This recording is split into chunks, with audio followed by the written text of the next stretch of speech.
Hey James, hey Mitch, Steve, how you guys doing? Welcome. Hey Judy, Hi. how you doing? Okay. Welcome to the class. Thanks. Where are you from and how long have you been playing? Who, me? Yeah. Oh, I'm from Springfield, Oregon, Mm-hmm. and I've been playing for 9 years. I'm taking lessons, and I haven't been very happy with my progress, and I'm not that young.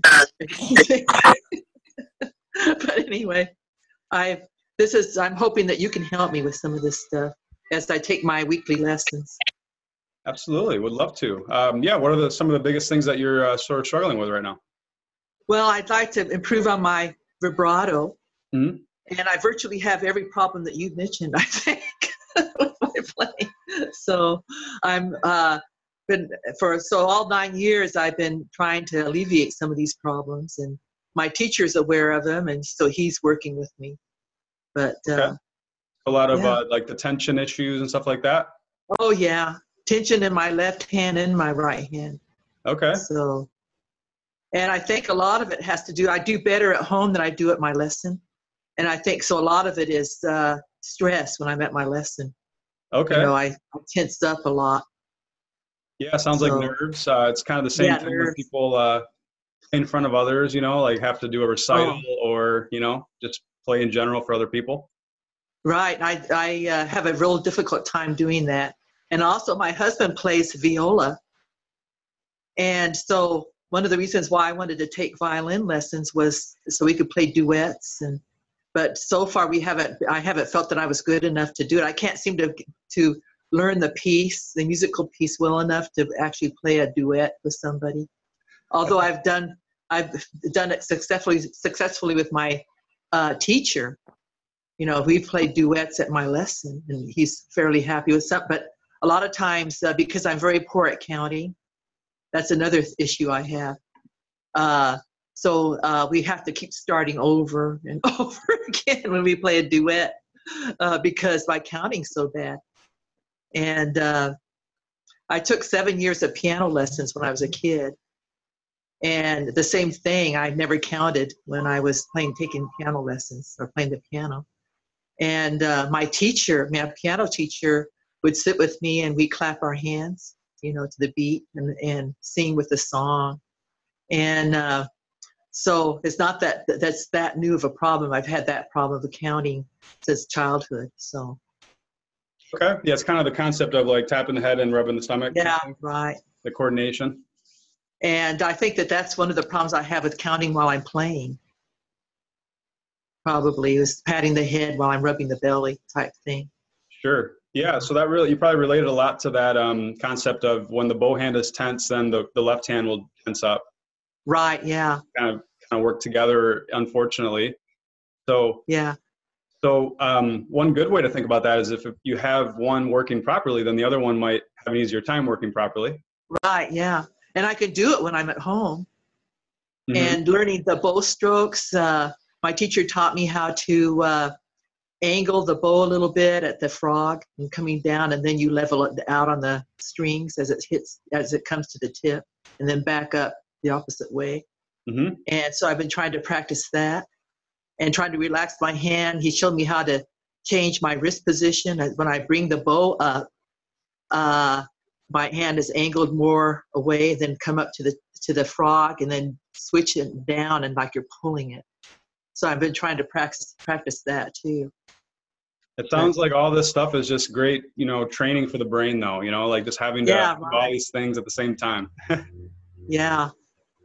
And so I still feel like I have a lot to learn, and I'm still at intermediate level, which I'm kind of unhappy with, but I am playing some difficult pieces, I think. Mm-hmm. And so, it's pieces that take me weeks to learn, which I like, because I feel like I told my teacher that if when I'm playing a difficult piece, it's really difficult, but I feel like after I've played it for a while, I've learned a lot. Are you So, working out of the like Suzuki books or any other method or? no, I'm just working on books that I pick and my teacher picks for me to do. Okay. And I was planning on having this piece that's really difficult. I was going to have it with me. And I think it's a symphony by either, what's his name? I can't remember his name. Very famous, though. I can't remember his name at this point. Otherwise, I could go get the piece and show it to you. I mean, let it, you know what it is, but I don't want to leave my tablet. Maybe I could take it with me now. Yeah. Yeah, I would love to know. You want me to take it with me? That's Just a minute. I'm glad that you're on your tablet this time. Sounds like last time you were on your desktop and that I was on my PC, yeah. Just a minute here. let me quick come back to you. Is there anybody else? Huh? Yeah, I'm gonna say hello to a couple people. I'll come right back to you. Okay. Hey Paul, how you doing? Welcome. Good. I'm doing good. I was working on a cross for my wife for Easter service, and I was looking at my phone and send her a picture. I'm like, oh my gosh, I'm gonna miss the class again. Let me hurry up and get back there. So I'm glad I made it back. I like your background. It's very nice. Your lighting's great. Yeah, I figured out I need to leave the lights off, and I got a window right in front of me. So It works perfect. thank you. Nice. Cool. Good to see you. We have about 13 of us here. So yeah, just quick introduce myself for those watching on like YouTube and other networks. My name is Michael Sanchez, violin teacher in the United States, Grand Rapids, Michigan to be exact. And I've been doing these webinar classes to help students out to improve on the violin and the fiddle. So last couple of days have been really great. We worked on vibrato yesterday. So raise your hand if you guys got some good benefit off vibrato class. You guys watched some of that and were able to kind of get a little bit of less tension going on. Very good. We're just kind of trying to improve technique, fundamentals, all the above, answer student questions, and ultimately, give you guys a encouragement to keep going with the instrument and learning and doing a whole bunch of good stuff. So Judy, are you back and at it? Are you going to show us something? Yeah, it's the Siciliano by Bach is the piece that I'm working on. Oh, okay. And it's really rough, but I love it. It's a great, has a beautiful melody in it. Yep. So it's cool. the third movement from the Sonata number 4 in C minor. Nice. So yeah, I love it. Yeah, it sounds like I've had a lot of students over the years that have kind of been in that boat of it's harder to play in front of people and it's easier to practice at home. Maybe one thing that might help you is just think less technical when you're performing or when you're at your lessons, a little bit less. Try to think more musically because I think that will just loosen you up more and kind of just help you play better. So if you're thinking like everything like, okay, I worked this whole week on this and this and that and this and this, and I'm trying to sort of show that off or, show the teacher of how I've been doing with it. I think if you just have less of that mindset, I think that will help. And that not just with your teacher, but just performing in general. I think that would be good. Yeah. Another problem I have too is time to practice. So I don't really I only probably practice 4 times a week. So. Okay. Yeah. I've told students, some of my best students actually I've practiced, consistently like 5 days a week, half hour each time. So you don't have to really practice a ton to really progress. It's all about just, practice efficiency. I mean, what you're doing during those sessions. So it's not bad. 4 days a week is not bad at all. I think, especially for a lot of people that are just getting back into it, they would probably love to be at 4 days a week. Yeah.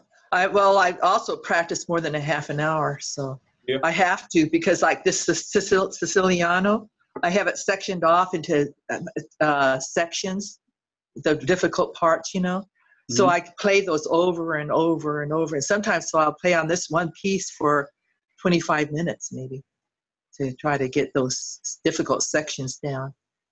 Nice. And if you have any questions at all during the class, let me know. I'm glad to know more about kind of where you're at and glad that you're on your tablet this time. Okay, thanks. You're welcome. I'm looking forward to this class. Sounds great. So yeah, we have about 13 of us here, and feel free to raise your hands, guys, as we do the lesson. I'm going to be talking about the right hand today and give you guys some good tips on bow hand and just kind of limiting potential bow bounces. Raise your hands if you guys get bow bounces here and there. Yeah, sort of. So, you know, the biggest thing with bow bounces, thanks, James, thanks, Judy, is that the bow is tense in some way, causing it to bounce, basically. So, you know, at all times, the bow needs to be as flexible as possible. And when we're bowing, sometimes we grab it harder than it needs to be, especially when we're transitioning, going back the other direction. So we have to use that index finger very carefully to really manage the tension. Otherwise, we're going to get bow bounce. So one thing that's really good is to make sure you're moving the wrist as you're coming up bow. So a lot of students, as they come down, they're not bending their wrist coming up. So really try to manage that, as if you don't bend the wrist, you're using your arm, your shoulder, and that causes that ricochet, that bow bounce, especially when you're crossing the string. So it's definitely a really important thing to pay attention to. Cool. Let me hear from you guys. Now that you guys are all on video, yesterday I wasn't able to get it working, but now we're all on video. Raise your hand if you'd like to give us your experience about bow bouncing or any questions you have about the subject, and we'd love to help. Go ahead and raise your hands. Don't be shy. There's only one of us here. Nobody's going to think anything of you. I'm sure they'll just love to hear from you. And you can also just do audio as well if you guys want. And I will try to pay attention to the chat as well. Did figure out with Zoom that technically you guys don't have to be panelists. There's a couple of features in there that I didn't notice. I do have other webinars that I'll be doing, and I'll make sure that I don't sort of do the panelist thing next time. But I can still see your hand raises. I can still see your chat, so it should be good for now. No hand raises. Oh, yeah, here. There we go. Joanne, how you doing? Hi there.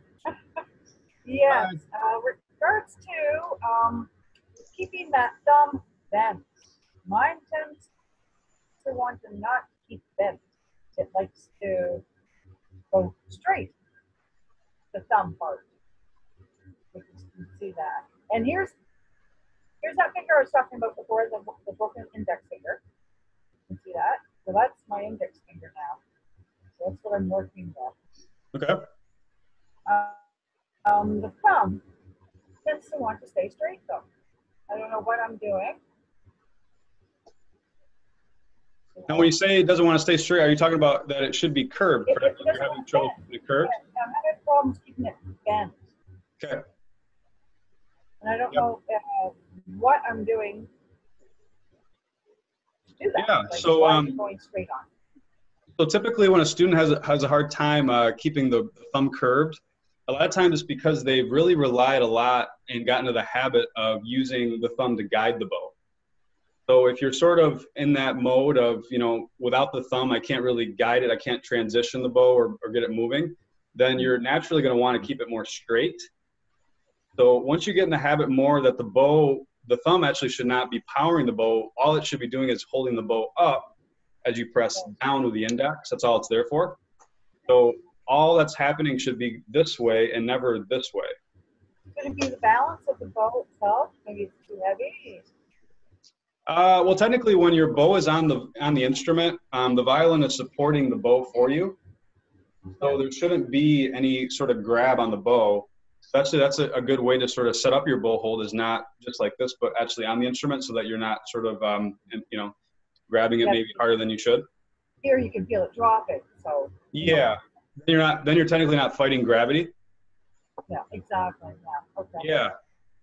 So yeah, I would just say, you know, like did you see the index drill that I explained last lesson, or maybe the lesson before? Maybe, probably. Okay. Basically, I'll explain it one more time, because it really is like my best drill. And if you guys do this every day for a few minutes, you'll get huge improvement in your playing. So basically what you do is you set your bow on the string and you put your wrist up against a wall or some sort of object so that you can't move your forearm.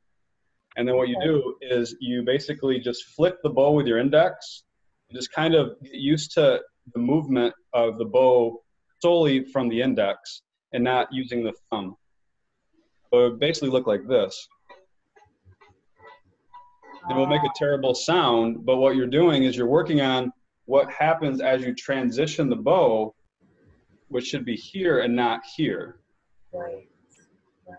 Also here, it's also like a push and a pull effect also. So when you're going down, it's more of a pull and then push. Push, pull.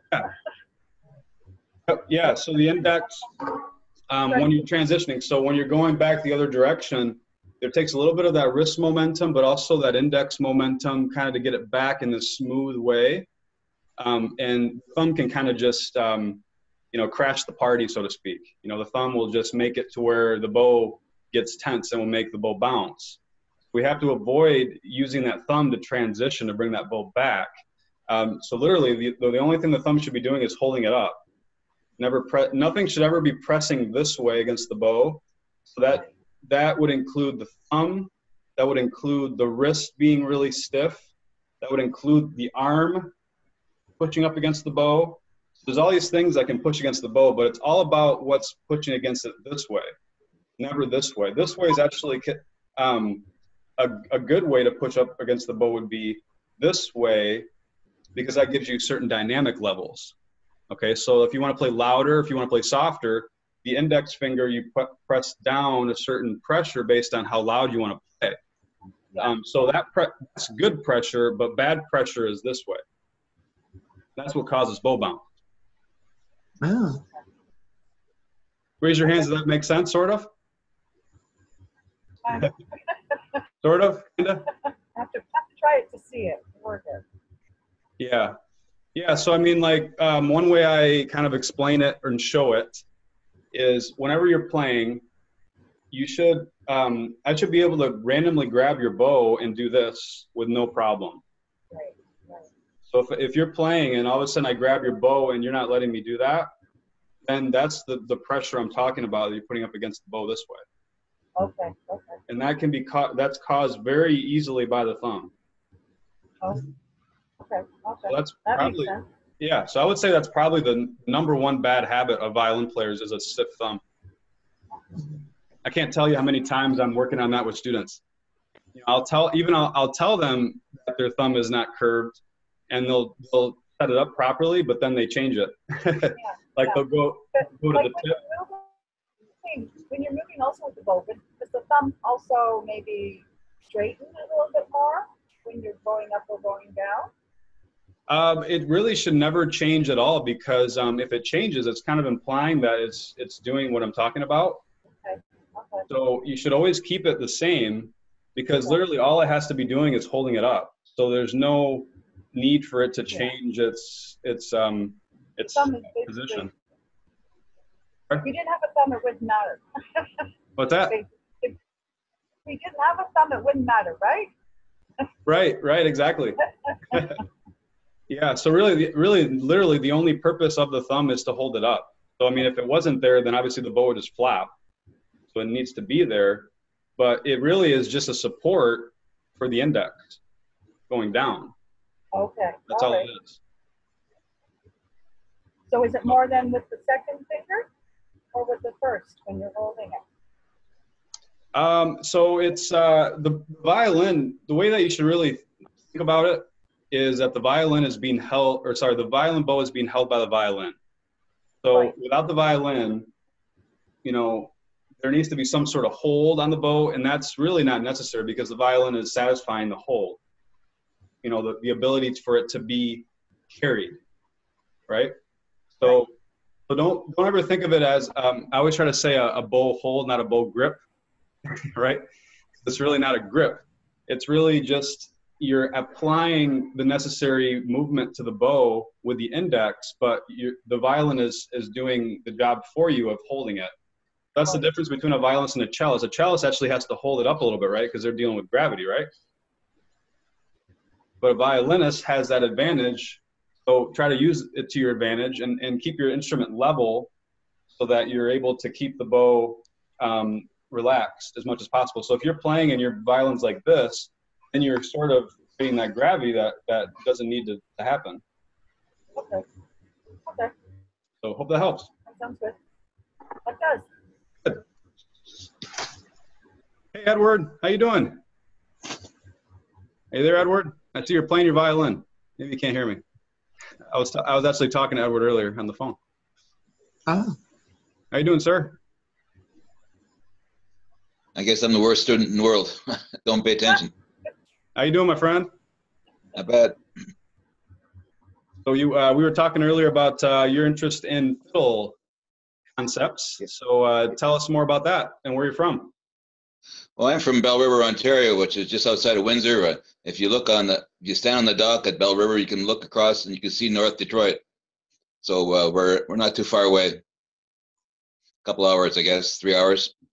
Yeah. You were saying you're potentially going to come visit me sometime because I'm not terribly far from you, about 3 hours, 4 hours. Yeah, someday.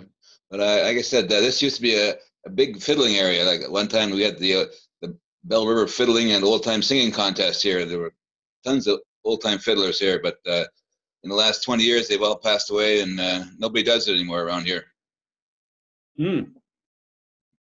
Yeah. There's a few of them, but they can't explain what they're doing, though. You ask them what they're doing, and they say, well, we do this, this, and this, and then they don't know what they're doing. They just say, I do it, that's all. Yeah, there's certainly a lot of exceptions to this, but fiddlers tend to not be as technique focused. They're more, just playing focused, kind of just learning things as they go. And the thing is with playing fiddle is it's a lot of it's in the same keys, right? So you're dealing with basically the key of G, D, and C for mostly everything. So Right.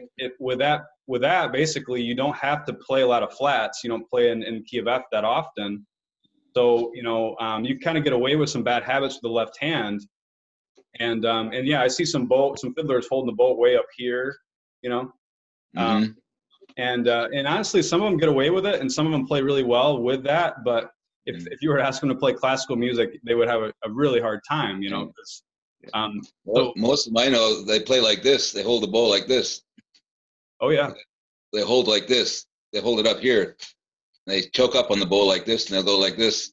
Yeah, because a lot of them don't. A lot of fiddle techniques does not require really to play at the frog, whereas in classical playing, there's a lot more times where you have to play like spiccato and different things at the frog. So you really have to manage that bow hold, especially the pinky in the back. Right. But yeah, I mean, if Mark O'Connor, one of the best fiddle players and violin players in the world, was classically trained. And my belief is, if you want to learn fiddle, there's nothing wrong with learning the fundamentals and the core, of technique properly, because it really makes you be able to play both styles, and be able to the sky's the limit. Correct. If you have good left hand posture, good right hand technique, then you can play faster. You can play, some of those fiddle tunes really fast, if you have good technique. So holding the bow like this and having bad left hand posture makes it harder. Correct. Yeah. So, I do have your book, like I told you. all right. I'm glad it's helping. You said have you been through the whole thing or mostly just the beginning? I started reading it at first, and it didn't make too much sense a year ago. And now that I've been playing for a year, now I'm looking back at it and reading some of the suggestions on, let's say, Irish music and old time music, starting to make some of the concepts are making more sense now. Excellent. Actually, I don't know. Yeah, I don't know if you like my chapter 5 in there, but I go through obviously a lot of things with bow technique and index finger and drills. They actually did allow me to give a free chapter to my audience. So for those of you guys out there that actually want my chapter 5, I can actually give that to you guys. And that kind of covers a lot of things that we've been talking about in the classes, as far as how to manage good tone, how to get avoid bow bounces, how to basically just set it up to where your left and right hands are working perfectly. So I can send you guys a link in the chat here. Raise your hand if you guys are interested in that chapter 5. I'll be able to grab it here on the call. So yeah, Ed, you're going to be doing the membership with me, I think, potentially. So are you looking to do maybe some fiddle courses, or you're also maybe thinking of doing like some improvisation stuff with me as well? Correct. Yeah. Like any kind of fiddling kind of techniques I can learn will be useful. I have the same problem as everybody else has. Like when it comes to playing in front of somebody, I get nervous and can't do it properly. And at home playing by myself, it's a different story. It's easy, Yep. So you're not alone with that. And I've had a lot of students in that same boat. But then you don't get your timing because you're always stopping all the time, you know. You got to have your timing in. So many things you're thinking about, right? Yeah. Absolutely. Like you have to keep the timing going all the time when you're playing with other players. So that's the main thing. Mm-hmm. Yeah. Yeah, definitely. I'm thinking probably, you know, we can pick a chapter because yeah, in my book I basically have you know, how to do bluegrass music, how to do Irish music, and country music. So we kind of do one of those. So does any of those interest you more than others, or? Bluegrass will be fine, and then old time, you know, country is fine. Old time, yeah. Very good. So yeah, we'll definitely do that here soon. And yeah, I'm actually looking for my chapter to give you guys here. Feel free to raise your hands, guys, at this time if you have any questions. I don't know if I can attach a document to this call here, but it's basically in document format right now. Let's see if I can do that more. I might just have to have you guys email me with your interest in that, so I'll give you guys my email. Just let me know that you're interested in that free chapter. Hey, David. Hey. Hey, man. Welcome. Hey, good to see you. Yeah. I just saw you there. Kind of came on a few minutes after. I just had to make you into a panelist here. It's all working, dude. So, yeah. I already actually, had a long time. Ed, who was just speaking, is actually from your area as well, or there in Windsor. I saw that. Yeah, Belleville. Yeah. Bell River. Or Bell River there. Yeah. I'm in London. Oh yeah, you're just down the road from us. No kidding. Down the highway, down the 401. Yeah. Yeah. Cool. Very cool. So yeah, it's a small world, you know. I'm a little bit more, what, east? So David, how you been? How's North? things been going? Yeah, doing okay. Yeah, plugging away and enjoying it. Good. Yeah. What, Having lots of fun. What kind of pieces are you working on? Oh boy. Lots. I take all kinds of stuff. I just started on Thias meditation. Oh.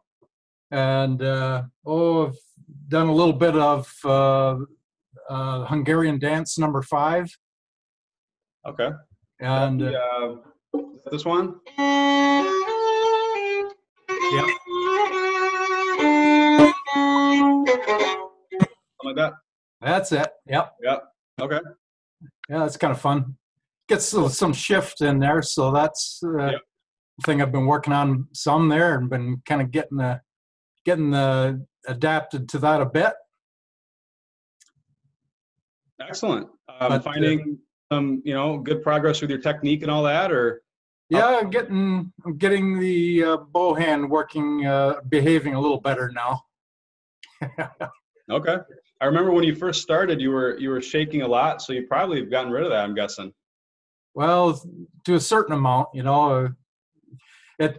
I'm playing there, it takes me about 5-10 minutes to get warmed up, to kind of iron that out, it seems like, unless I'm playing in front of someone.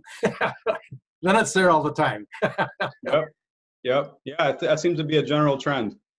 But just a question, on vibrato.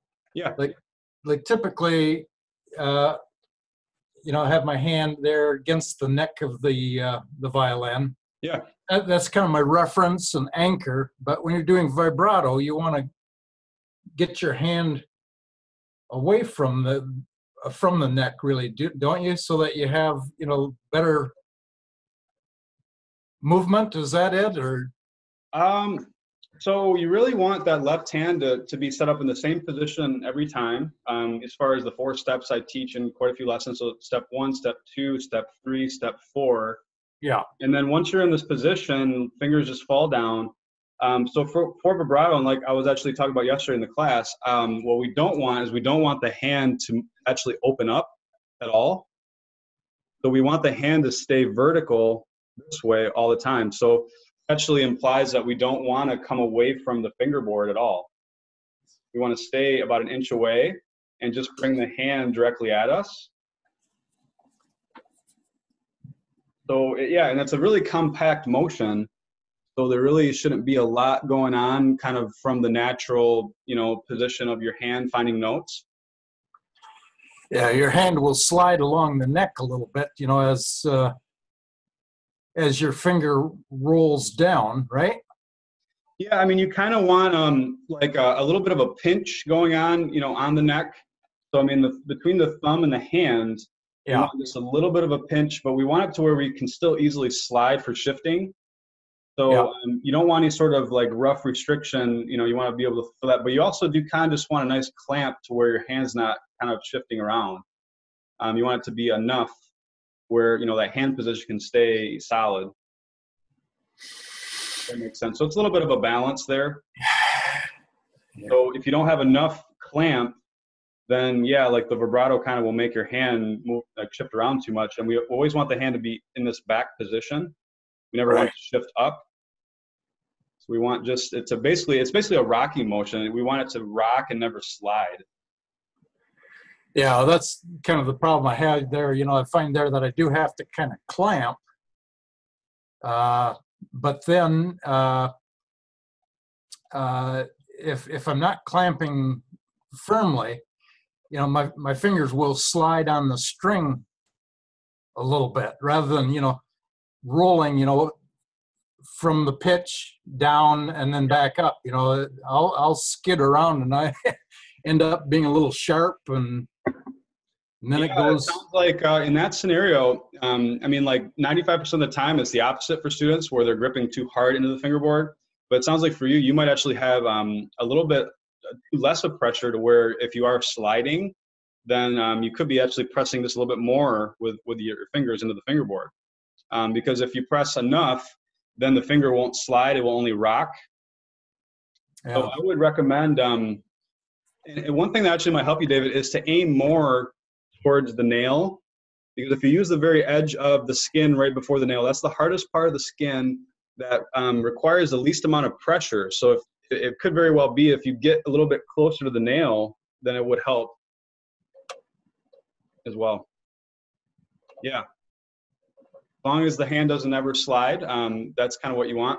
And try to keep a consistent amount of pressure too. Maybe you're coming off of it a little bit for the vibrato. I think that's it, yeah. Oh, okay. I think that's a big part of it. That would be, yep. So yeah, so finger pressure is always the same. There should always be the same amount coming down.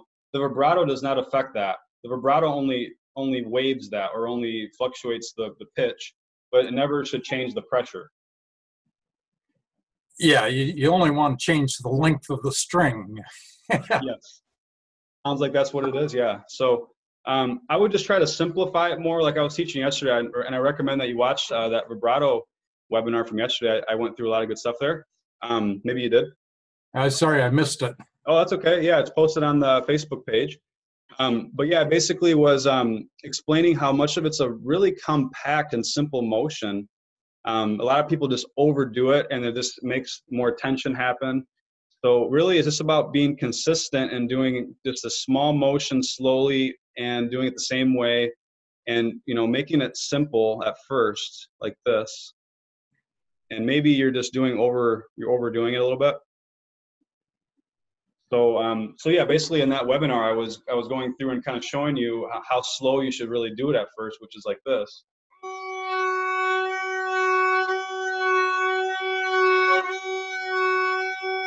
And eventually,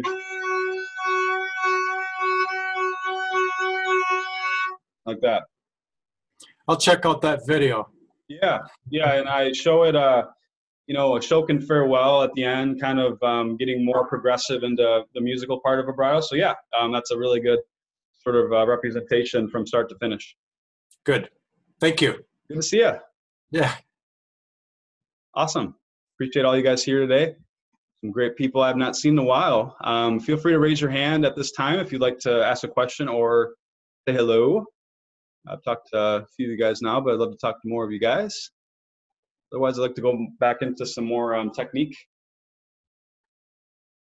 See, I'm looking at the chat as well right now. Feel free, you guys too, if you guys want to chat with each other, you guys can do that here in the Zoom area. Hey, Paul, go ahead. Yeah, so I am having an issue with the bow hold. I don't have a problem keeping my thumb bent, but what I usually end up doing is, well, I need to reverse my, that really looks weird, reverse my thing, is I usually, as I'm playing, I end up creeping.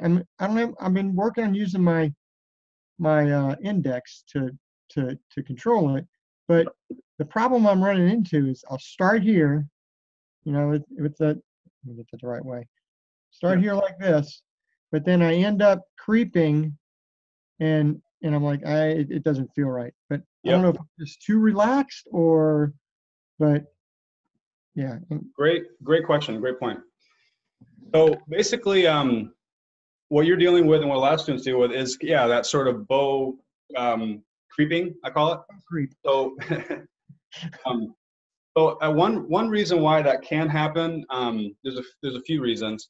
So you can kind of help identify which maybe one is what's happening to you. But a lot of times when students have their instrument way off to the left, like this, too much, what it does is it promotes the arm straightening up too much when you get to the tip. And what that does is it kind of forces a little bit of a creep happen slowly as we're getting to the tip. So what I recommend is getting the instrument more here.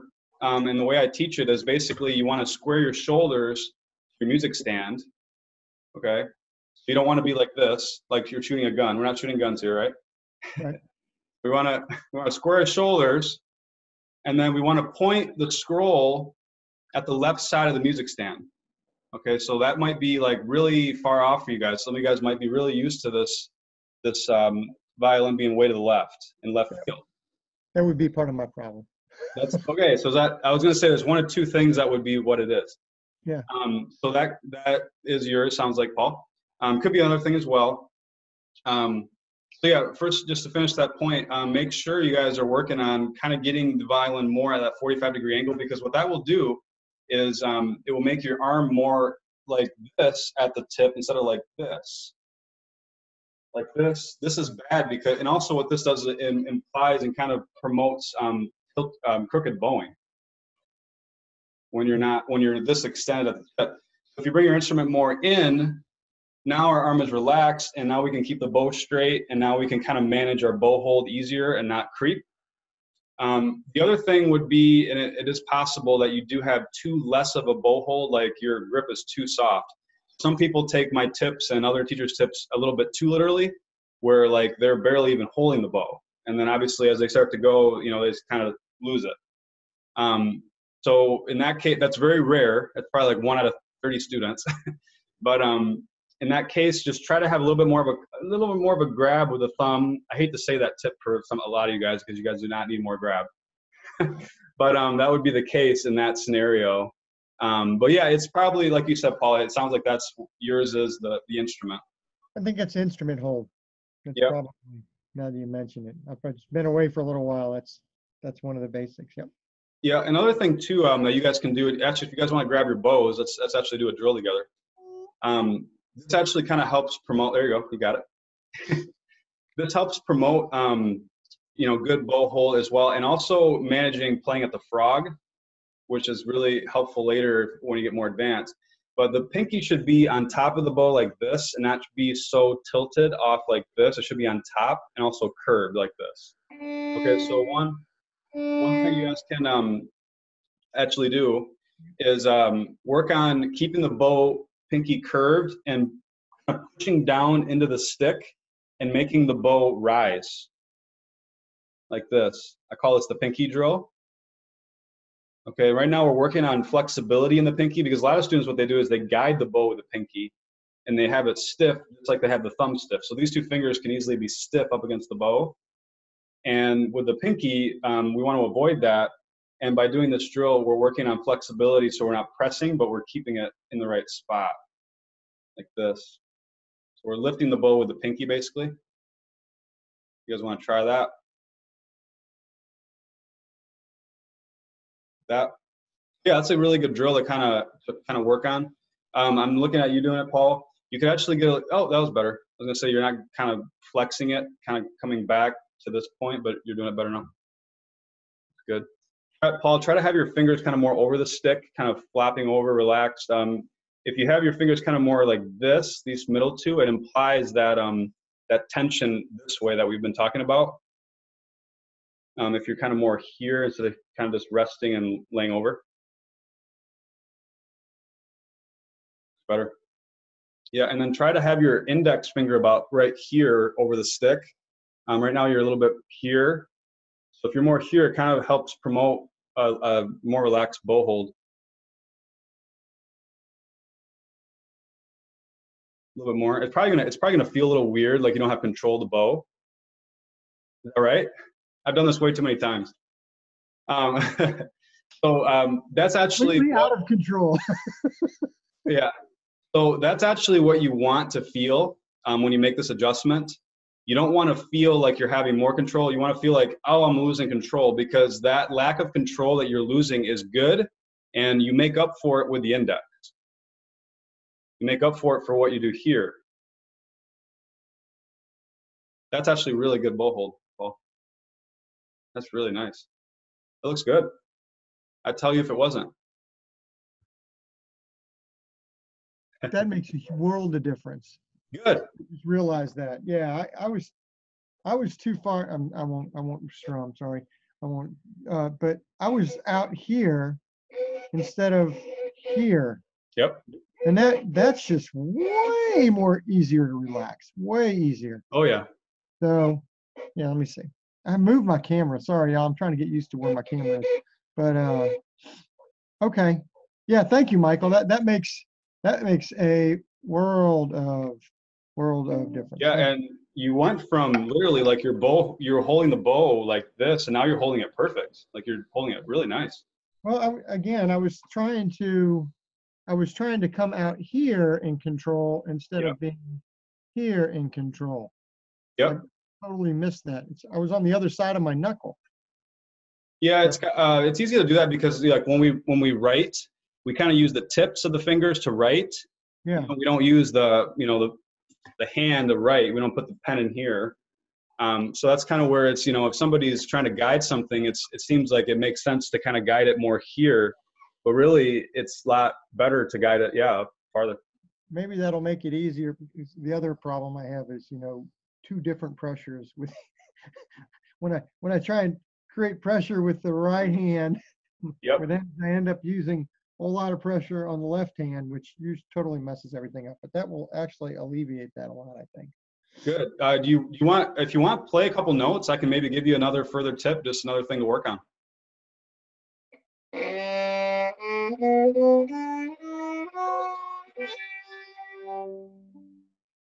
Yep.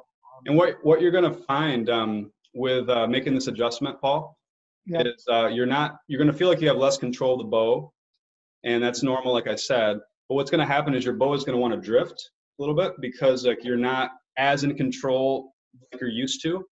Yeah. Okay.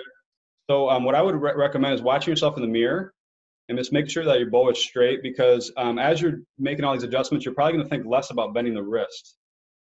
And that's important through this process. Okay. Everything looks really good. Like you're really set up to do it. You just maybe just pay a little bit of attention to the wrist and the bow straight. Okay. Cool.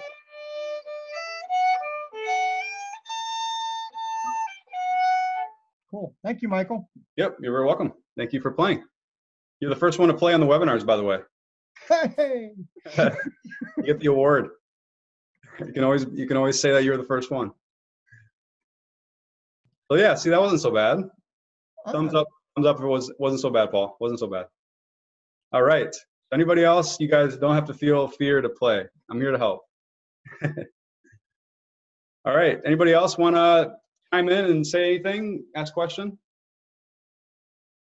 I do actually have another webinar happening at 8, so maybe just take one more question. All right. Yeah, I did want to have some time to sort of talk about my my vision with the site. So basically, obviously, yeah, I'm going to be launching a contest here soon where I'm going to be getting a lot of people into the webinars, because yeah, everybody's been obviously really interested in learning, and they love the live webinar environment. So it's going to be really busy. A lot of people are going to sign up. I'm actually going to be giving points for people that come to the webinars to encourage, just coming and learning violin. So yeah, there's obviously the daily webinars, and based on how people answer my contest, I'm going to have basically different segments of free webinars. So I'm going to have one for adults. I'm going to have one for kids. Believe it or not, that's going to be fun. I'm going to have one for parents. So to help parents out in their process to help their child learn violin. I'm going to have one for professionals. Never done this before, by the way. So basically, professionals like orchestra directors, other violin teachers, not so interested in learning how to hold the bow. They're more interested in collaborating and sharing their expertise. Anyway, so I have all these different things. I'm going to be teaching a lot, these different classes. But then I'm also doing my membership, which I'm totally changing over into basically a format where I'm going to be doing structured classes. So, obviously with a group, especially as it gets bigger, it's hard to appeal to one select audience, right? Yeah, some people that are wanting more of a advice based on their playing, some that want more of intermediate advice, some that want more advanced advice, or fiddling, or just how to start violin, like how do I pick it up? So, everybody's in a different boat. So basically we do these classes that are structured, and then people would get assignments every week based on what class they're in. So it's basically going to be like a 6-lesson class per segment. So like one class example would be like 6 steps to learning vibrato, or 6 steps to learning songs in a certain book, like Suzuki, or like essential elements, or in me and Edward's case, we're going to be going through my fiddling book. So basically it's a structured class. You get an assignment every week based on what we're working on. So they might be at start, there's probably going to be like 1 or 2 people in a class. So actually it's going to be very similar to a private lesson. And you can do up to 3 of them a week if you're more kind of wanting to just do as much as you can. Or Paul, I sense with you prefer more of like the weekly, and then you kind of get assignments and you kind of have your, things to work on. And then you come back the next week and then you're ready to rock and roll, right? Kind of what you were thinking is ideal for you? Yeah, I'm looking for, I'm all over the place right now. So I just need some kind of structure and let's say direction. Yep. Doesn't take much. I just need something to sink my teeth into and work on. So yeah, I mean, like when I teach private lessons, it definitely was really structured as far as like I had an assignment book and things like, hey, this is the things I want you to work on with technique, with your book, and with your etudes and with your scales. So the less people there are, the more I can do that, obviously. And then if I put people at the same level, then we're avoiding all the other questions that can come in. We're kind of focusing in on one particular style, ability level, concept. So yeah, some people might prefer to do webinars like once a week in that format, or maybe up to 3, up to you. But that's basically what I'm going to be offering in the membership area. And then I'm also going to provide a free 30-minute lesson a month. So like I'll actually do one just with you individually, Paul, and make sure that you're doing everything properly, and give you additional assignments based on what I see, and kind of give you a plan. We could do that right off the bat, or we could do that in the middle or at the end, depending on what you prefer. But yeah, basically that's going to be sort of what I'm going to be offering. And then I'm going to be putting all of the classes on recording in the back end of the website.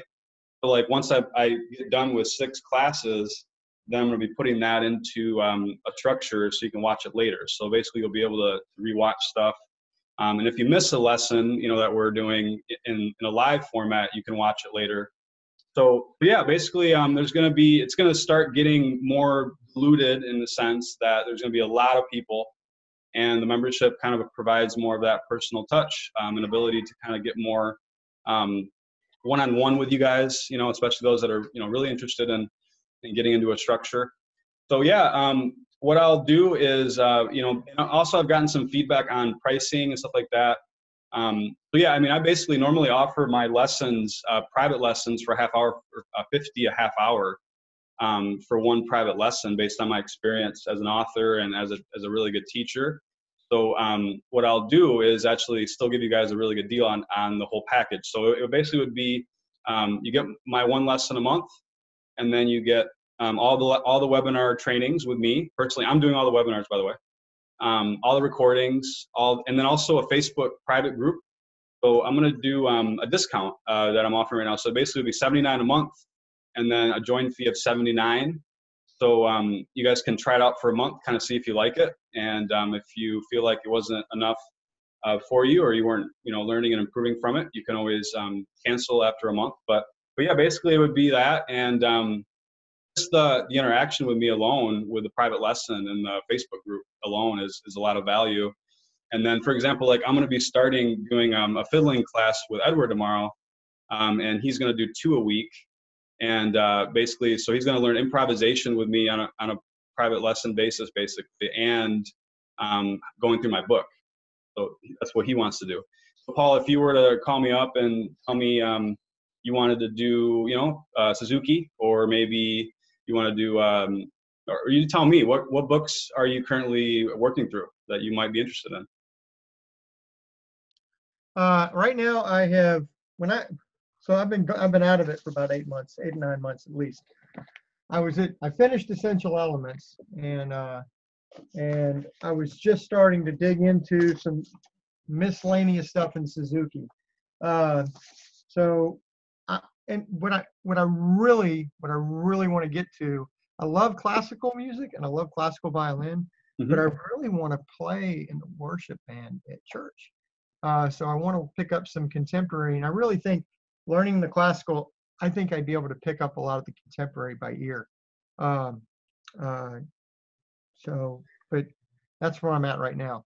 So I mean, like, to be able to play in church, it's nice to know a little bit of improvisation. Yeah. Like being able to have chords, like if you're, playing, they're not always going to give you music. They're going to give you like chord progressions. Yeah, yes. they're a little disorganized, aren't they? Yes, very, very much so. But I love them. They're and I love the music. And they'd much rather have me play violin than sing. So, so like for you, it seems like you have a lot of interest in the fundamentals and learning things properly. So like I want to put together a course that's basically called Solid Tone. So it would basically be going through like all the fundamentals, like, working on mastering technique, on both sides. So like we could have you do that 1 day a week. And then the other day of the week, we could have you do improvisation towards the goal of getting you to do church music. That could be a good plan for you, You're muted. I'm muted. Sorry. Yes, that would be an excellent plan for me. I would really enjoy that. Yeah. So I hope that all that makes sense. If you guys want to ask a couple quick questions about any of that, I'm just trying to just tailor it towards what you guys have been asking me about and saying and giving me feedback on. So ultimately, I want to just help you guys out and help you guys learn. So I think having me, being able to help you guys individually as well as in a structured format, it seems like that's what's most interesting to you guys, and it makes sense. I used to have a lot of private students, and that's really what it was all about. It was all about structure. Every week there was a goal assignment. Did you practice this week? Did you meet your goal? Did you practice your scales? No, you didn't. Okay, let me talk about that with you.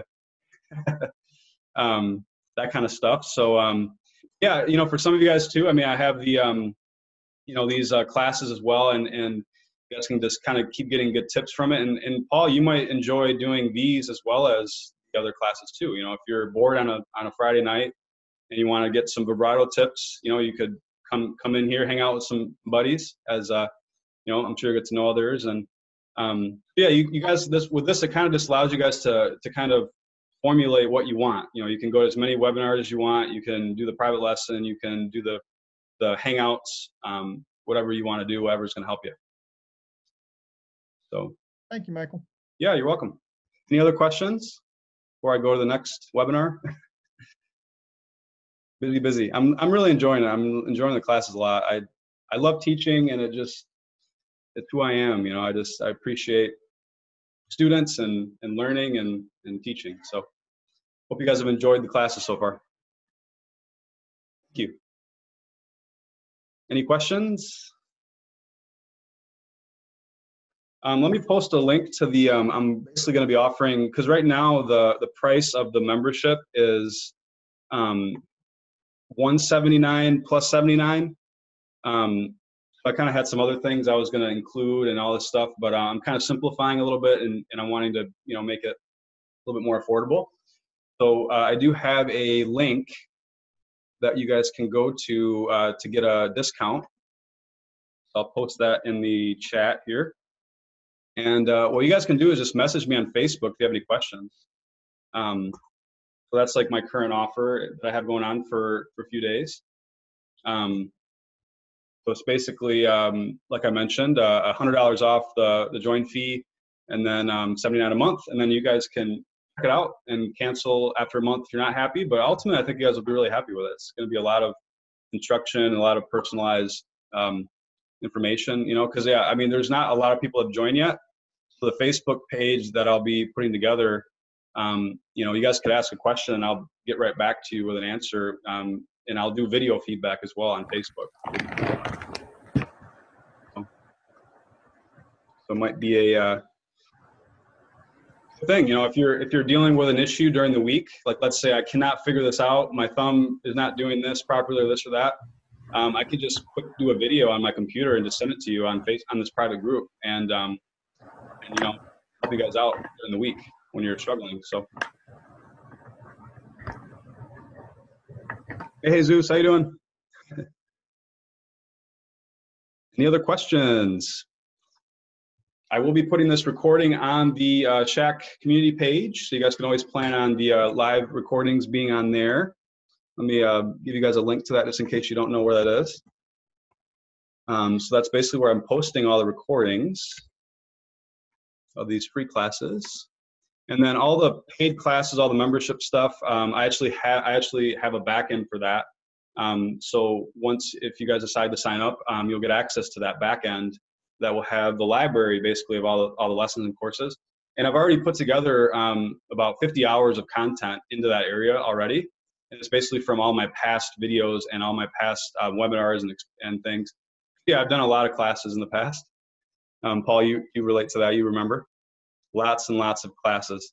So I basically organized it nicely in the back end. I mean, even that alone, that's a lot of information there that you'll get access to right off the bat. But yeah, once you guys sign up, if you do, what I'll do is I'll call you, and we'll schedule a private lesson. I'll kind of get a feel for what you're looking to learn. Like I've talked to Paul about it now. I've talked to Ed about it. So I'll individually kind of tailor the lesson, the plan to you, because you're sort of the new students coming on board. So I really can do that. So I can even go as far as putting the first class in a time area that's ideal for you. So I'm doing Ed's class tomorrow at 1. And then Paul, I don't know if you work evenings or what you do, but I think you're more available in the evenings, right, Paul? Yeah. I'm usually working between 6 in the morning and 4 in the afternoon. So yeah, evenings would definitely have to be evenings for me. Okay, yeah. So we'll figure out a good time and go from there or whatever. So yeah, I look forward to helping you guys out. Tomorrow I'll be doing another class at 7. And if you have any questions, just feel free to message me on Facebook. I'll be more than happy to answer. So thanks so much, guys. Thanks, Paul. Thanks, Ed. Thanks, David. Joanne. Appreciate you guys. Kay. That's 6 Central tomorrow. 6 Central. 6 Central. Jason, Charlene, Edward, Mitch. Thanks for coming. Judy, Sal, Kimberly, Peter. You guys are awesome. Appreciate you guys being here. Look forward to seeing you guys tomorrow potentially, and talking to you guys on Facebook. Have a great evening. Bye. Bye-bye.